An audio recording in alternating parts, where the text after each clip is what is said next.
अब 28 तारीख के बाद इस आंदोलन में जान फूंकने की बात चौधरी राकेश टिकैत ने की, उसके बाद आपका आंदोलन दिन और रात इतनी तरक्की और उन्नति पे है।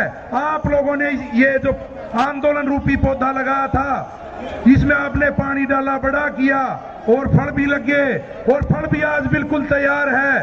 तो फल तैयार है, उस टाइम पे रखवाली की ज्यादा जरूरत होती है। बुजुर्गों, नौजवान साथियों, ये आपका आंदोलन निर्णायक मोड़ पे है और आप लोगों ने आप अपनी जो हिस्सेदारी है ऐसे ही और भी बल्कि बढ़ा चढ़ा के रखनी है, क्योंकि आज हमारे खिलाफ अनेकों षड्यंत्र कर रहे हैं। कभी सिंधु बॉर्डर, कभी यहाँ टिकरी बॉर्डर, कभी दासा बॉर्डर पे, कभी 10 आदमियों को शराब पिला के लाते हैं, कभी कोई। तो इनके सारे षड्यंत्र हम लोगों ने फैल करने हैं बुजुर्गों, नौजवान साथियों। और कल परसों अमृतसर से फोन आया पंजाब वाले भाइयों का, उन्होंने किसान मोर्चा के लिए वहां अमृतसर गोल्डन टेम्पल में वहां गुरु के सामने अरदास लगा रखी थी। उन्होंने राकेश टिकैत जी को निमंत्रण दिया, तो राकेश टिकैत जी ने यहां से मेरे को भेजा अपना प्रतिनिधित्व बनाकर। वहां जाके इतना अच्छा लगा, भाइयों ने इतना मान सम्मान किया, वहीं पे पगड़ी बांधी और वहां प्रेस कॉन्फ्रेंस कराई, इतना मान सम्मान देने की बात कही। यहां से जो दल पूरे भारत से इकट्ठा हुआ था वो राकेश टिकैत जी ने मेरे को दिया, बोले कि वहां हमारे पंजाब वाले किसान भाइयों को ले जाके दे देना कि जो खेतों में छिड़काव करने के लिए, क्योंकि ये पूरे देश से आया हुआ दल था। तो वहां में भाइयों को दे के सुबह गुरुद्वारा साहिब से लंगर तक के तब चला।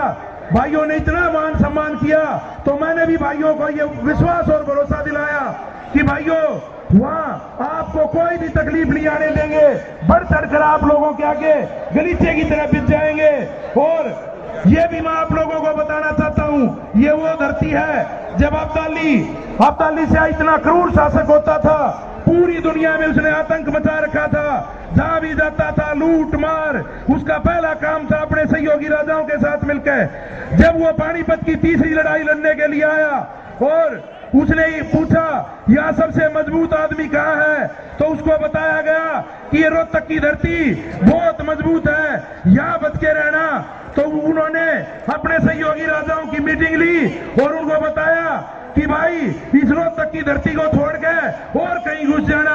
तो बुजुर्गों, नौजवान साथियों, उन्होंने जो हमारी खापे हैं रोहतक की, उनमें सभी में मैसेज भिजवाया। रोहतक जब सोनीपत इकट्ठा ही होता था, मैसेज भिजवाया कि हम यहाँ नहीं घुसेंगे, और वो भी इस धरती के आगे आगे नतमस्तक हो गया था। तो आप इतनी बहादुर जगह बैठे हैं, बिल्कुल भी कोई भी डरने की बात नहीं है।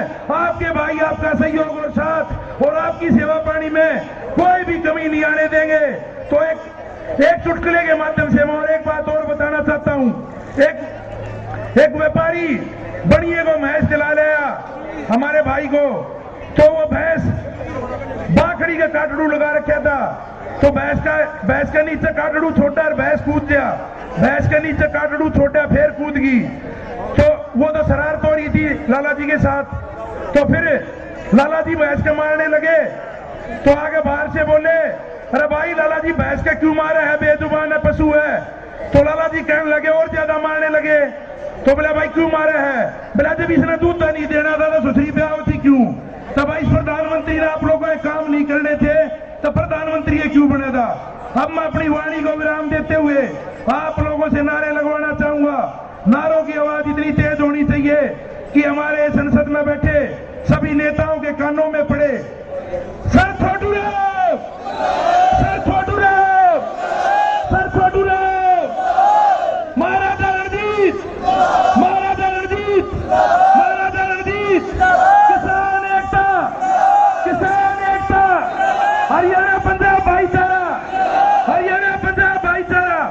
राम राम, धन्यवाद।